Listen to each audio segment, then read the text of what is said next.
ഒരുപക്ഷെ അടുത്ത കാലത്ത് കേരളം കണ്ട ഏറ്റവും ചെലവേറിയ വാഹന അപകടമാണ് കഴിഞ്ഞ ദിവസം തൃശൂരിലെ മണ്ണുത്തിയിൽ വെച്ച് നടന്നത്. 9 കോടിയോളം വില വരുന്ന ലംബോർഗിനി സ്പോർട്സ് കാർ റെവൂൾട്ടോ സ്കോർപിയോ കാറിൽ കൂട്ടിയിടിച്ചാണ് അപകടമുണ്ടായത്.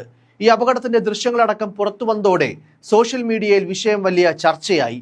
മണ്ണുത്തി പാലക്കാട് ദേശീയപാതയിൽ CMS സ്കൂളിന് സമീപത്ത് വെച്ചാണ് പുതിയ ലംബോർഗിനി കാറും സ്കോർപിയോയും കൂട്ടിയിടിച്ചത്. ഇടിയുടെ ആഘാതത്തിൽ സ്കോർപിയോ നിയന്ത്രണം വിട്ട് മറിയുകയായിരുന്നു.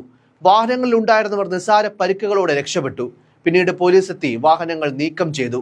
അപകടശേഷം ക്രെയിൻ സ്ഥലത്തെത്തിച്ച് കാറിനെ മറ്റൊരു ലോറിയിൽ കയറ്റി കൊണ്ടുപോയി. അപകടത്തിൽ ലംബോർഗിനിയുടെ മുൻഭാഗം തകർന്നിട്ടുണ്ട്.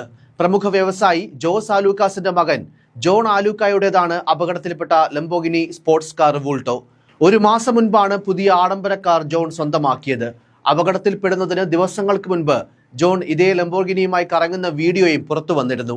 ഇൻസ്റ്റാഗ്രാമിലാണ് ജോൺ ഈ ദൃശ്യങ്ങൾ പങ്കുവച്ചത്. അപകടത്തെ തുടർന്ന് ലംബോർഗിനിയുടെ മുൻവശത്തും വശങ്ങളിലും സാരമായ തകരാറുകൾ സംഭവിച്ചിട്ടുണ്ട്.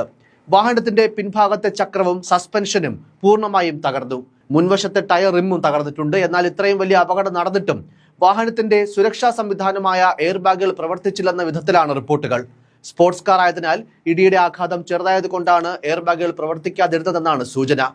ആഡംബര കാറുകളോട് കമ്പമുള്ള ജോണിന്റെ ഗ്യാരേജിൽ ഇതിനു മുൻപും ലംബോർഗിനി എത്തിയിട്ടുണ്ട്. ആദ്യമായി സ്വന്തമാക്കിയതും ലംബോർഗിനി ഗലോഡ് ആയിരുന്നു.